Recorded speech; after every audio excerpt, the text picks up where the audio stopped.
And welcome into a fresh new week on another episode of Sports Gambling with Moneyline Monaco. I'm your host, Alex Monaco. Top of the Game 5, Monday, June 13th to you. If you have not subscribed, rated, or reviewed this podcast, goes a long way. iTunes, Spotify. If you've been rocking with me, it's been an emotional couple of weeks. A lucrative conference finals, a 2-2 straight up and against the spread NBA Finals. Clearly, I am holding a Warriors to win the NBA Finals ticket. I am not wavering. I am going down with the Warriors ship. And after Steph Curry, Steffordless, hits a 43-piece, we are back to the Chase Center for Game 5. Let's get right into it. My favorite bets for the night. And I am going, as I'm sure no surprise to anyone, with the Golden State Warriors tonight. They are minus 174 on the money line on FanDuel. -4 is the spread. I got to take the -4. I have to do it. Now, I have been paying very close attention to where the money is. You have two elements of sports betting: the percentage of tickets and the percentage of money. Right now, both are overwhelmingly over 50% on the Warriors side. That means, in English, if you are on the Celtics tonight, you are on the quote-unquote sharp side. You are not on the public side. I am going down with the public ship tonight. Public, just for a little clarification, hammered the Warriors game 1, hammered them game 2. So you went 1-1. Warriors actually were a game 3 public favorite, but the Celtics were a game 4 public favorite. So again, you split. And this is what Vegas does. They eat off that ticket master. You're going to buy and place a bet with me? We'll take the juice, the -110. But all that to be said, Dubs are the public bet tonight, but I come in with a ton of confidence, a soaring amount of confidence, a team that is 10-1 at home this playoffs, shooting 40.7% of their threes at home, giving up 36.3 defensively from Curry range. Now, this series is eerily close. The Warriors have outscored the Celtics 422-421, and no single game has been decided by fewer than 10 points. Think about that. 1 point separates them after 4 games of basketball, but all 4 wins are by double digits. Fascinating. Golden State, slight edge in field goal percentage, 44.9 to 44.2. Offensive rebounds, slight edge, 40 to 39. Turnovers, 59 turnovers given up by the Warriors, 60 given up by the Celtics. Free throws, Warriors have 57, Celtics have 50. Rebounds, 171 boards for the Warriors, 167 rebounds for the Celtics. Wild. Each team has made 64 three-pointers. That is how close this series is. There is no such thing as a bad bet, even though I've been hard on myself in this series. There is no such thing as a great bet in this series. Look at what I just laid out for you. Now, I will say in the wins, there's a little bit of discrepancy. When Boston wins, outscoring them 86-70 on the glass and 22-18 in offensive rebounds. When Golden State wins, outscoring them 97-85 on the boards, 22-17 on the offensive side. So it does seem like, and I was big on that in Game 4's analysis, the 52 points in the paint, the almost 25 second chance points, the 3 times almost offensive rebounds to Game 2's offensive rebounds was going to come back down to earth. Those were hustle, effort, and dog type numbers that the Warriors came in and cleaned up. And to the Warriors' credit, looking at game 4 outside of Curry, of course, carrying them, Wiggins had an unbelievable, incredibly important outing. I mean, he came in, he's gotten 5, 6, 7 rebounds in the first 3 games of the series. He came out and gave you 16 rebounds, 17 points. Enormous, crashing the boards like that. But we're getting a Warriors team at home that has really been otherwise outside of game 1 in that fourth quarter spectacular at home. They own a plus 12.5 margin of victory inside the Chase Center during the playoffs. The road minus 5.6. You're talking about just on the nuzzle, 17 points being the difference maker at the Chase Center versus on the road in the playoffs. The team is 10-1, as I alluded to off the top at home. They're 8-3 against the spread, covering at home. They also have an offensive rating of 119.3 during the postseason and a 112.6 advanced metric of offensive rating in the opening 2 games against the finals. They are sensational at home. And to me, the keys to the game tonight are going to be that rebounding stat that I mentioned to you, the ability to not let Jaylen Brown dominate you, because I do think he is the X factor. I think Tatum and Colin's talked about this. He's having a very good series. He's not having an insane series. And Marcus Smart has yet to be consistent. So of these 3, who's the scariest? I'm convinced Jaylen Brown. Matter of fact, if you like the Celtics to win the finals, Brown at MVP is a phenomenal futures bet. But the ability for the Warriors, of course, to rebound, keep him at bay, in the bay, and can they limit turnovers and limit easy transitional baskets? When you look at the turnovers and you see how close it is in the 4 games, but you notice whoever wins the game wins the turnover battle, that is enormous. Who's going to take better care of the basketball? You say that question in playoff football all the time. Who's going to win the turnover battle?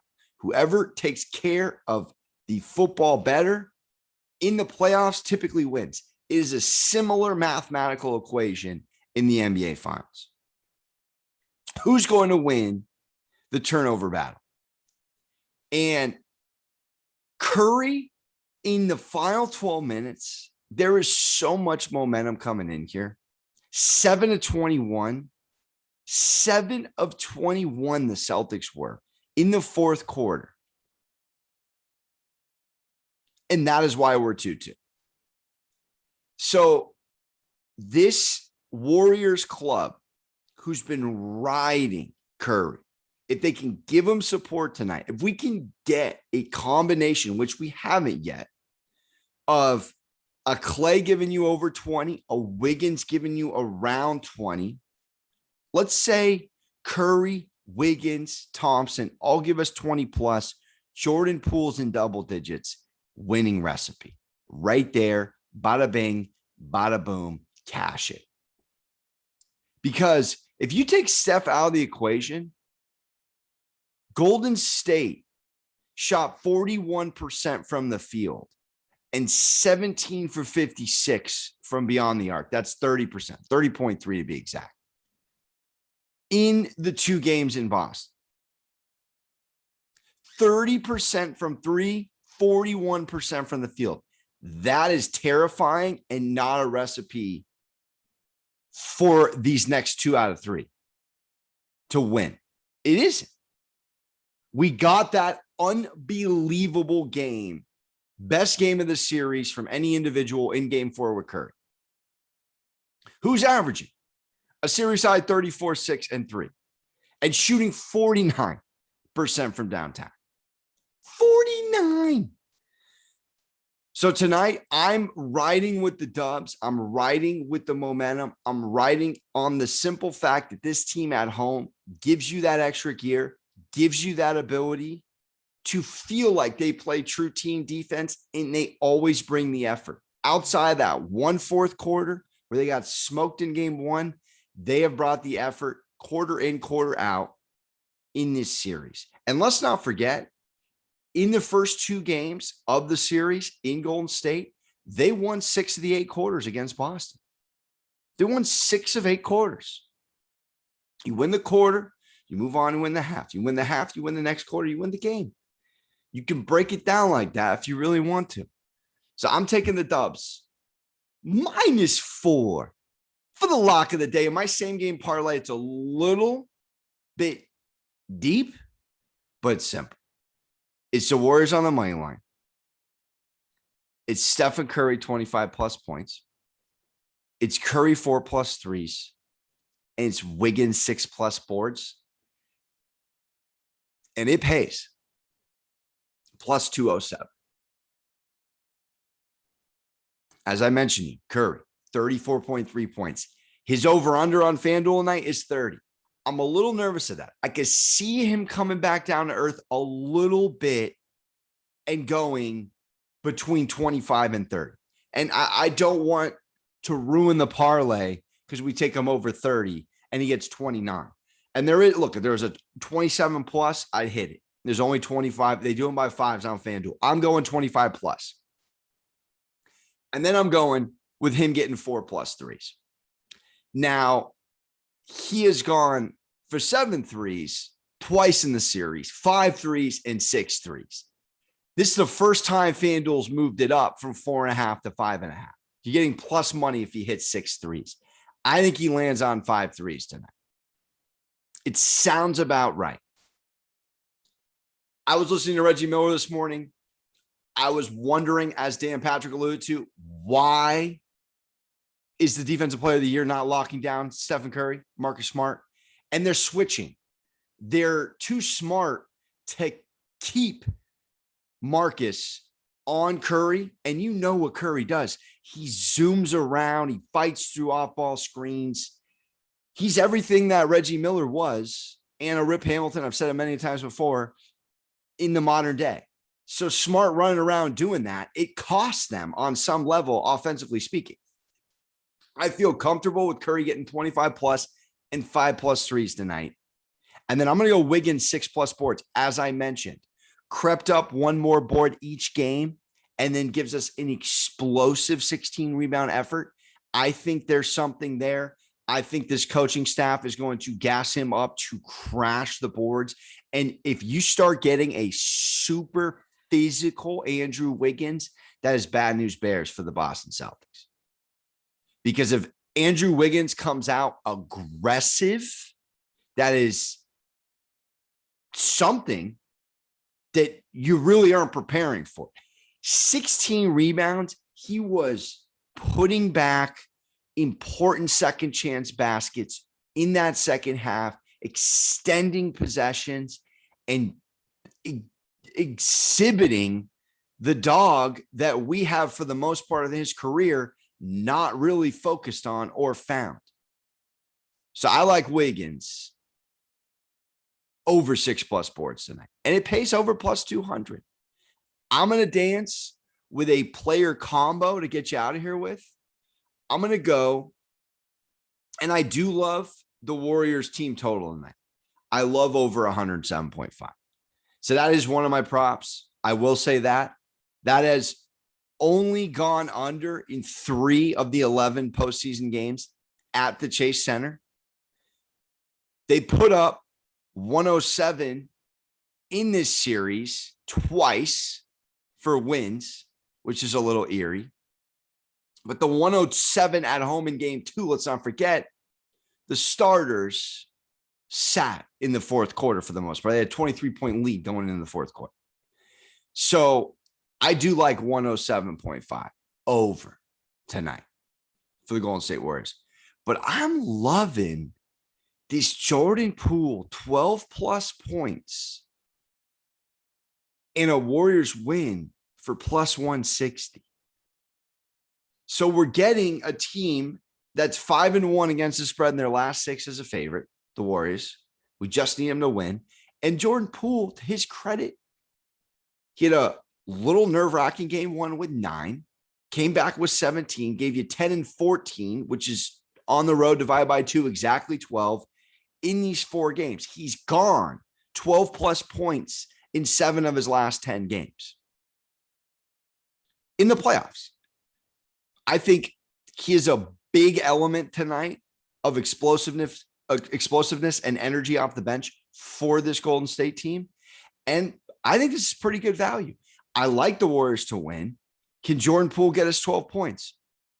Plus 160. You can even flirt with the Andrew Wiggins 8+ boards. His over-unders at 7.5. I have him at 6 just to be safe because I want you to hit the parlay. But that could be 8+ boards and a Golden State win, paying over plus 200. Something to flirt with as well there. I'm going to be going live on TikTok 1 hour before the game tonight. Had some very good engagement on there. How about 800 listeners and 500 listeners in our 2 lives? A lot of comments, a lot of people talking out last minute bets. Go on an hour before, enough time to decompress, dial in and talk about your last bets. Markets moving, of course, all day. So we'll go over that and everything betting at the end of the day before tip off tonight. And I, of course, will be dialed in on clips and content on Moneyline Monaco, Instagram, and TikTok. I am Alex Monaco on Twitter. And that's how we dance. I'm going down with the Dubs again. Thank you for tuning in. Sports Gambling with Moneyline Monaco. We'll be back with the best gambling show ever tomorrow. And make sure to check out all things Volume Sports in the Volume Sports YouTube channel hub, especially the Draymond Green show during these finals. Absolutely sensational. Thank you for tuning in. And as always, don't forget to hug your mothers. See you tomorrow. Ta-ta real smooth.